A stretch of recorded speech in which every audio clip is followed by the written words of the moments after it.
আসসালামু আলাইকুম। সবাইকে স্বাগত জানাচ্ছি। আমি নাসরুল ইসলাম তন্ময়। শুরুতে বিআরবি কেবল সংবাদ শিরোনাম। বাংলাদেশের সর্বশেষ গুরুত্বপূর্ণ আপডেট সংবাদে আপনাকে স্বাগত। শুরুতেই সংবাদ শিরোনাম, পরে বিস্তারিত। শুরুতেই জানিয়ে দিব অন্তর্বর্তীকালীন সরকারকে জাতিসংঘ মহাসচিবের চিঠি। অন্তর্বর্তীকালীন সরকারের প্রধান উপদেষ্টা প্রফেসর মোহাম্মদ ইউনুসকে লেখা একটি চিঠিতে জাতিসংঘের মহাসচিব অ্যান্টোনিও গুতারেস বলেছেন, অন্তর্ভুক্তিমূলক এবং সমৃদ্ধি গণতন্ত্র অর্জনে তার সরকারের প্রচেষ্টার প্রতি জাতিসংঘের পূর্ণ সমর্থন রয়েছে। চিঠিতে অধ্যাপক ইউনুস অন্তর্বর্তীকালীন সরকারের প্রধান উপদেষ্টার দায়িত্ব গ্রহণ করায় শুভেচ্ছা জানিয়েছেন জাতিসংঘের মহাসচিব। এরপর জানিয়ে দিব ব্যারিস্টার সুমনের সঙ্গে যোগাযোগ নিয়ে মুখ খুললেন প্রিয়া। দেশের আলোচিত ব্যক্তিদের মধ্যে একজন ব্যারিস্টার সুমন। সামাজিক যোগাযোগ মাধ্যমে তিনি সবসময় ছিলেন সক্রিয়। তবে বৈষম্যবিরোধী ছাত্র আন্দোলনে তোপের মুখে গত 5ই আগস্ট সাবেক প্রধানমন্ত্রী শেখ হাসিনা দেশ থেকে পালিয়ে যায়। অনেক নেতাই চলে যান আত্মগোপনে, যার মধ্যে প্রধান ছিলেন ব্যারিস্টার সৈয়দ সাইদুল হক সুমনও। এদিকে আওয়ামী লীগ নিষিদ্ধ এবং নিবন্ধন বাতিলের রিটের শুনানি বৃহস্পতিবার। ছাত্র জনতাকে নির্বিচারে হত্যার অভিযোগে বাংলাদেশ আওয়ামী লীগকে নিষিদ্ধ দল হিসেবে তাদের নির্বাচন কমিশনে নিবন্ধন বাতিল চা রিটের শুনানির জন্য আগামী বৃহস্পতিবার 22 আগস্ট দিন ধার্য করেছে হাইকোর্ট। এদিকে গণহত্যায় জড়িত শেখ হাসিনা সহ সবার বিরুদ্ধে গ্রেপ্তারি পরোয়ানা চাওয়া হবে। আওয়ামী লীগ সরকারের পতন হয় গত 5ই আগস্ট। সাবেক প্রধানমন্ত্রী শেখ হাসিনার বিরুদ্ধে প্রথম হত্যা মামলা করা হয় 13ই আগস্ট। সোমবার 19 আগস্ট পর্যন্ত 19টি হত্যা মামলার খবর পাওয়া গেছে, এই প্রতিবেদন লেখা পর্যন্ত। এদিকে আমতলীতে মুক্তিযোদ্ধা তালিকায় 9 বছরের শিশুর নাম। বরগুনার আমতলীতে সেনাবাহিনীর চাকুরি এবং শিক্ষাগত যোগ্যতা সনদের তথ্য গোপন করে তোফাজ্জল হোসেনের নামে এক মুক্তিযোদ্ধার গেজেটভুক্ত হওয়ার অভিযোগ উঠেছে। তোফাজ্জল হোসেনের বিরুদ্ধে আনীত অভিযোগ তদন্ত সাপেক্ষে সংশ্লিষ্ট কর্তৃপক্ষের কাছে প্রয়োজনীয় ব্যবস্থা গ্রহণের দাবি জানিয়েছেন অভিযোগকারী বীর মুক্তিযোদ্ধা ABM শরীফুল ইসলাম। তোফাজ্জল হোসেন আমতলী উপজেলা গুলিশাখালী ইউনিয়ন কালীবাড়ি এলাকার মৌলভী আইনউদ্দিন কাজীর ছেলে এবং সর্বশেষ জানিয়ে দিব মিডিয়ার উদ্দেশ্যে তারেক রহমানের বার্তা। বিএনপির ভারপ্রাপ্ত চেয়ারম্যান তারেক রহমান বলেছেন, গণ অভ্যুত্থানের চেতনা এবং লক্ষ্য সুসংহত করতে হলে বিতাড়িত গণবিরোধী শক্তিকে আইনের মুখোমুখি করার পাশাপাশি জনগণের রাজনৈতিক এবং অর্থনৈতিক ক্ষমতা নিশ্চিত করা জরুরি। জনগণের রাজনৈতিক ক্ষমতায়নের প্রধান হাতিয়ার হচ্ছে প্রতিটি নাগরিকের ভোট প্রয়োগের অধিকার নিশ্চিত করা। মঙ্গলবার 20 আগস্ট লন্ডন থেকে এক ভিডিও বার্তায় এসব কথা বলেন বিএনপির ভারপ্রাপ্ত চেয়ারম্যান তারেক রহমান। প্রিয় দর্শক, এতক্ষণ শুনছিলেন সংবাদ শিরোনাম, এবারে বিস্তারিত। তবে তার আগে বন্ধুরা অনুরোধ থাকবে সংবাদটিতে একটি লাইক দিন। এই চ্যানেলে আপনি নতুন হয়ে থাকলে আমাদের সংবাদটি দেখতে দেখতে চ্যানেলটি সাবস্ক্রাইব করে রাখুন, যাতে করে বন্ধুরা আমাদের পরবর্তী লেটেস্ট আপডেট সংবাদগুলো সবার আগে আপনার কাছে পৌঁছে যায়। কমেন্ট করে আপনার মূল্যবান মতামত জানিয়ে দিন আপনি বিশ্বের কোন দেশ থেকে বা বাংলাদেশের কোন স্থান থেকে আমাদের সংবাদটি দেখছেন এবং শুনছেন। অন্তর্বর্তীকালীন সরকারকে জাতিসংঘের মহাসচিবের চিঠি। অন্তর্বর্তীকালীন সরকারের প্রধান উপদেষ্টা অধ্যাপক মোহাম্মদ ইউনুসকে লেখা এক চিঠিতে জাতিসংঘের মহাসচিব অ্যান্টোনিও গুতেরেস বলেছেন, অন্তর্ভুক্তিমূলক এবং সমৃদ্ধ গণতন্ত্র অর্জনে তার সরকারের প্রচেষ্টার প্রতি জাতিসংঘের পূর্ণ সমর্থন রয়েছে। চিঠিতে অধ্যাপক ইউনুস অন্তর্বর্তীকালীন সরকারের প্রধান উপদেষ্টার দায়িত্ব গ্রহণ করায় তাকে শুভেচ্ছা জানিয়েছেন। সোমবার 19 আগস্ট রাতে প্রধান উপদেষ্টার প্রেস উইং কর্মকর্তা চিঠির বিষয় সংবাদ মাধ্যমের সঙ্গে শেয়ার করেন।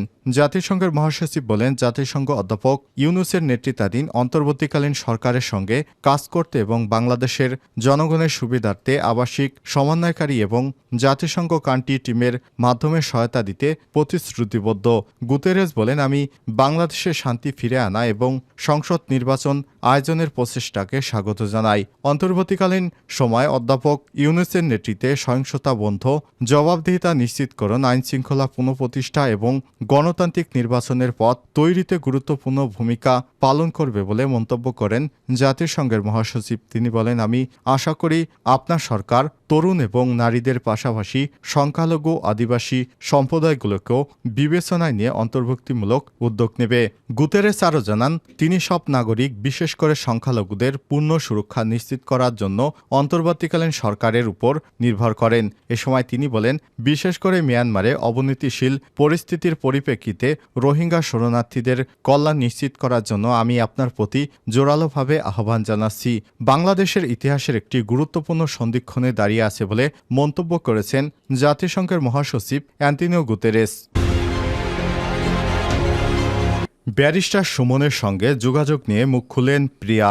দেশে আলোচিত ব্যক্তিদের মধ্যে একজন ব্যারিস্টার সুমন। সামাজিক যোগাযোগ মাধ্যমে তিনি সবসময় ছিলেন সক্রিয়। তবে বৈষম্যবিরোধী ছাত্র আন্দোলনের তোপের মুখে গত 5ই আগস্ট সাবেক প্রধানমন্ত্রী শেখ হাসিনা দেশ থেকে পালিয়ে যায়। তখন থেকেই অনেক নেতা চলে যায় আত্মগোপনে, যার মধ্যে ছিলেন ব্যারিস্টার সৈয়দ সাইদুল হক সুমনও। শেখ হাসিনা দেশত্যাগের পর থেকে খোঁজ পাওয়া যাচ্ছে না ব্যারিস্টার সুমনের, আবার তার ফোন নাম্বারও বন্ধ। তবে গণমাধ্যমের উদ্দেশ্যে সুমন একটি ভিডিও বার্তা পাঠিয়েছেন, যেখানে নিচের ব্যর্থতার কথা তুলে ধরেন তিনি।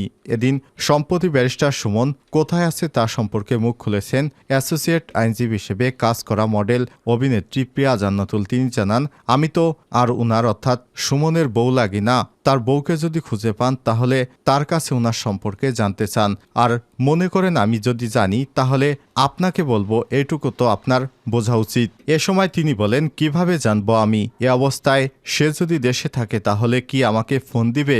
কি করে ভাবলেন এমনটা? তার চেম্বারে অন্য যারা কাজ করেন বরং তাদের সঙ্গে যোগাযোগ করে দেখতে পারেন। দ্বাদশ জাতীয় সংসদ নির্বাচনে হবিগঞ্জ 4 চুনারুঘাট মাধবপুর আসনে নির্বাচিত হন ব্যারিস্টার সুমন। এর আগে বিভিন্ন সময় নানা সামাজিক ইস্যু নিয়ে ফেসবুকে কথা বলে আলোচনায় ছিলেন ব্যারিস্টার সুমন। আওয়ামী লীগ নিষিদ্ধ এবং নিবন্ধন বাতিলের রিটের শুনানি বৃহস্পতিবার। ছাত্র জনতাকে নির্বিচারে হত্যার অভিযোগে বাংলাদেশ আওয়ামী লীগকে নিষিদ্ধ এবং দল হিসেবে তাদের নির্বাচন কমিশনে নিবন্ধন বাতিল চা রিটের শুনানির জন্য আগামী বৃহস্পতিবার 22 আগস্ট দিন ধার্য করেছে হাইকোর্ট। মঙ্গলবার 20 আগস্ট বিচারপতি এ.কে.এম. আসাদুজ্জামান এবং বিচারপতি মোহাম্মদ মাহবুবুল আলমের সমন্বয়ে গঠিত হাইকোর্ট বেঞ্চ এদিন ধার্য করে। আদালতে রিটের পক্ষে রিটকারী আরিফুর রহমান মুরাদ ভূঁইয়া নিজেই শুনানি করেন। এর আগে গত 19 আগস্ট ছাত্র জনতাকে নির্বিচারে হত্যা দেয় বাংলাদেশ আওয়ামী লীগকে নিষিদ্ধ দল হিসেবে তাদের নিবন্ধন বাতিল চেয়ে হাইকোর্টে রিট দায়ের করা হয়। একই সঙ্গে রিটের আবেদনকে সাবেক প্রধানমন্ত্রী শেখ হাসিনার নামে যেসব প্রতিষ্ঠানের নামকরণ করা হয়েছে সেগুলোর নাম পরিবর্তনও চাওয়া হয়। মানবাধিকার সংগঠন শারদা সোসাইটির পক্ষে নির্বাহী পরিচালক আরিফুর রহমান মুরাদ ভূঁইয়া রিটটি দায়ের করেন। রিটে দেশ সংস্কারের লক্ষ্যে বর্তমান অন্তর্বর্তীকালীন সরকারের মেয়াদ সর্বনিম্ন 3 বছর চাওয়া হয়েছে। পাশাপাশি বিদেশে পাচার করা 11 লক্ষ কোটি টাকা ফেরত আনতে এবং বিগত আওয়ামী লীগ সরকার আমলে চুক্তিভিত্তিক নিয়োগ পাওয়া কর্মকর্তাদের বদলি করার নির্দেশও চাওয়া হয়েছে। গণহত্যায় জড়িত শেখ হাসিনা সহ সবার বিরুদ্ধে গ্রেপ্তারি পরোয়ানা চাওয়া হবে। আওয়ামী লীগ সরকার পতন হয় গত 5 আগস্ট। সাবেক প্রধানমন্ত্রী শেখ হাসিনার বিরুদ্ধে প্রথমে হত্যা মামলা করা হয় 13 আগস্ট। সোমবার 19 আগস্ট পর্যন্ত 19টি হত্যা মামলার খবর পাওয়া গেছে এই প্রতিবেদন লেখা পর্যন্ত। তবে হাসিনা সরকারের চালানো সব গণহত্যায় সম্পৃক্ত বিভিন্ন পর্যায়ে যাদের নাম উঠে আসছে তাদের আইনের আওতায় আনার উদ্যোগ নেওয়ার খবর পাওয়া গেছে। ট্রাইব্যুনাল পুনর্গঠন হলে শেখ হাসিনা সহ যাদের নাম গণহত্যা এসেছে সবার বিরুদ্ধেই গ্রেপ্তারি পরোয়ানা চাওয়া হবে বলে জানিয়েছেন উপপরিচালক প্রশাসন এবং তদন্তকারী কর্মকর্তা আতাউর রহমান। মঙ্গলবার 20 আগস্ট দেশের একটি গণমাধ্যমকে সব তথ্য জানান তিনি। এ বিষয়ে তদন্ত কর্মকর্তা আতাউর রহমান বলেন, শেখ হাসিনা এবং তার মন্ত্রিসভার সদস্যদের বিরুদ্ধে গণহত্যা এবং হত্যায় এখন পর্যন্ত 3টি অভিযোগ এসেছে। এসব অভিযোগই আসামিদের প্রোফাইল তৈরির কাজ চলছে।